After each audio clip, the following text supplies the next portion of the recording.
আরে ভাই, জীবনে এত চিন্তা করে কোনো লাভ আছে? ঠকলে ঠকজি, তবে আশেপাশে থাকা কিছু কিছু আপন মানুষগুলোরে কিন্তু ঠিকই চিনতে পারছি।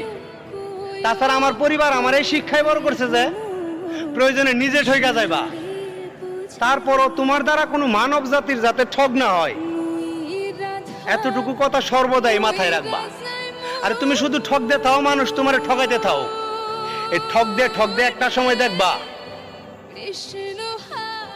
ঠিকই তুমি একদিন জিতা গেছো। তবে ভরসা কোনো মানুষের উপরে নয়, সৃষ্টিকর্তার উপরে রাখো।